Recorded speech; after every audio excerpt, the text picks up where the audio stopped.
Hey everyone, and welcome to This Explainer. Today, we're going to trace the massive, interconnected chain reaction of events that literally forged the modern world.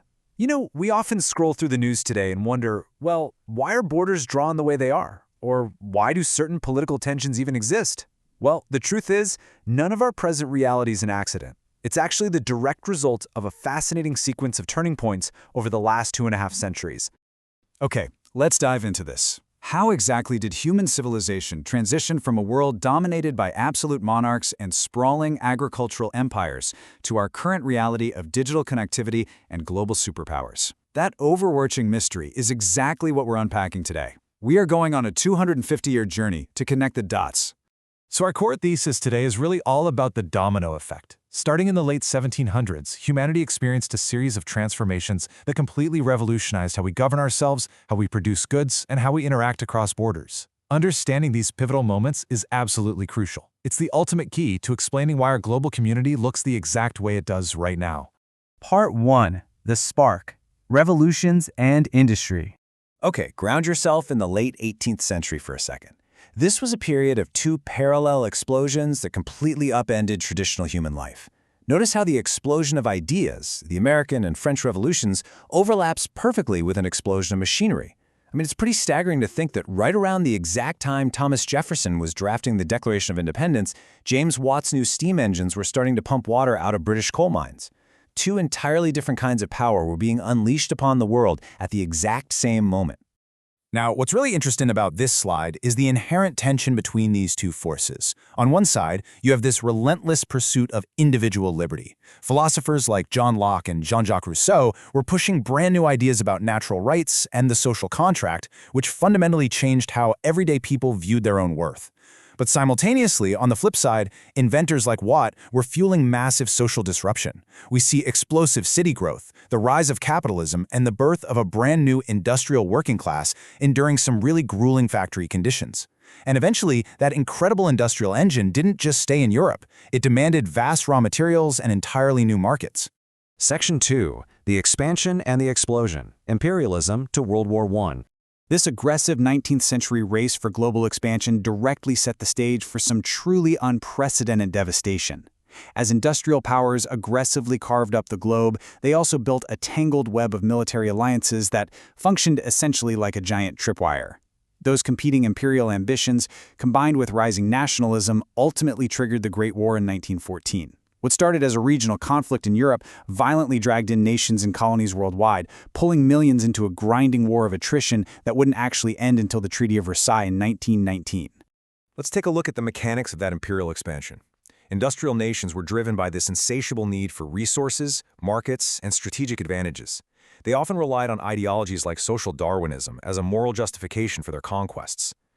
Now, while European powers, Japan and the US, gained massive, unprecedented wealth, the colonized peoples experienced profound disruptions to their traditional societies, along with severe cultural erosion and economic exploitation. But importantly, this era also sparked early resistance. Figures like Sun Yat-sen in China emerged, fighting against foreign domination and firmly planting the seeds for future independence movements that would eventually reshape the entire map. Ultimately, the collision of these industrial empires resulted in a staggering cost: 15 million. That is the approximate number of combined military and civilian deaths in World War I. Industrialized conflict meant that brand new technology, like rapid-fire machine guns and horrific chemical weapons, was deployed on a massive scale. And the result? A human toll that traumatized an entire generation. Part 3. The Dark Age. Tyranny and Global Catastrophe. The sheer devastation and economic ruin following World War I created a highly dangerous global void. We see a rapid, terrifying escalation here, from Lenin's ideological seizure of power in Russia to the brutal atrocities in Nanking by Imperial Japan, to the strategic shock of the Stalin-Hitler Pact that divided Eastern Europe. The international failure of appeasement and a strong desire for isolationism allowed these authoritarian powers to grow increasingly aggressive.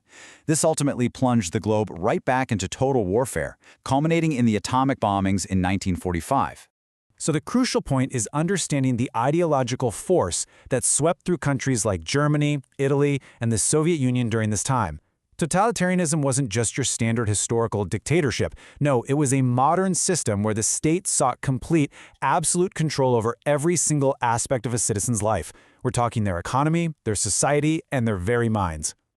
Despite their differing ideologies, whether it was fascism in Germany and Italy or communism in the Soviet Union, these regimes shared brutal, undeniable traits.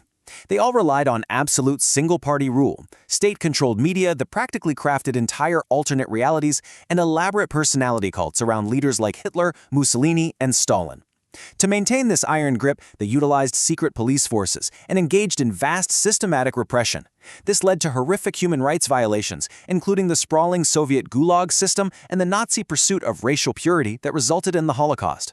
The culmination of all this totalitarian aggression was World War II, and the cost was this: 70 million people. This totally unprecedented scale of civilian and military losses includes the 6 million Jewish civilians systematically murdered in the Holocaust.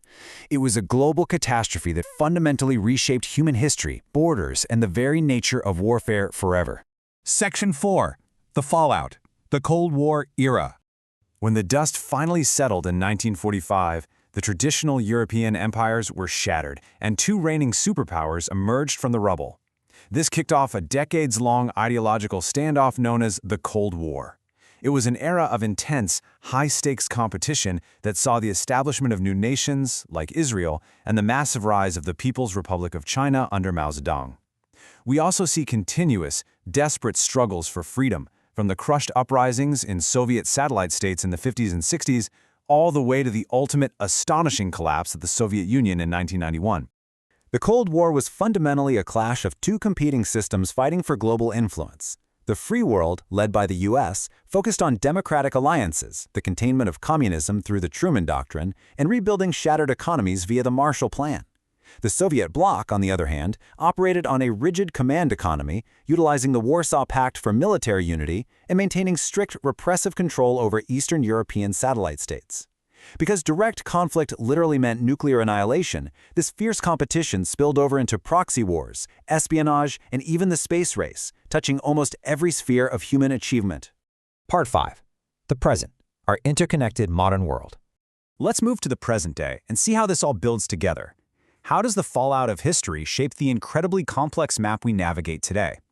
Well, while the Cold War was happening, massive waves of decolonization were simultaneously reshaping Africa, Asia, and the Middle East, birthing dozens of newly independent nations.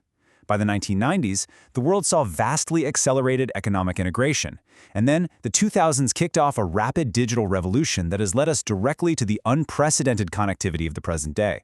To understand current global issues, we really have to look at the unique nation-building challenges across the globe today.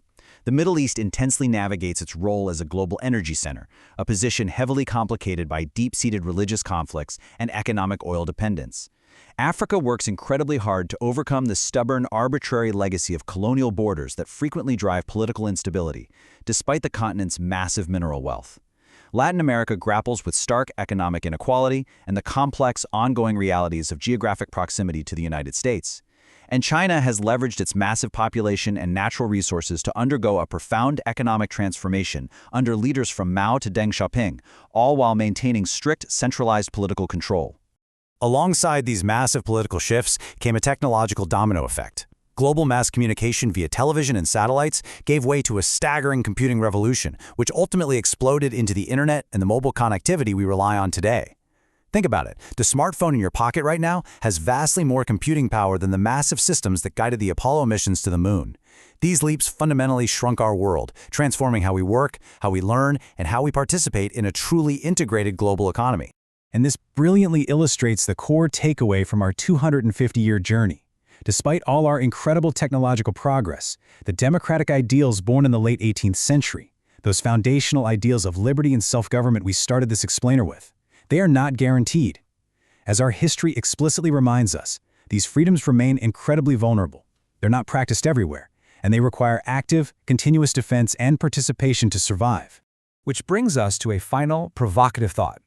The modern world isn't just a series of dates that happened in the past. It's a continuing, highly interconnected story, and you are actively a part of it right now. So, armed with this vital historical context, ask yourself, How will you participate in maintaining those hard-won ideals that took 2.5 centuries to build? Thanks for joining me on this explainer. Keep asking questions, and I'll catch you next time.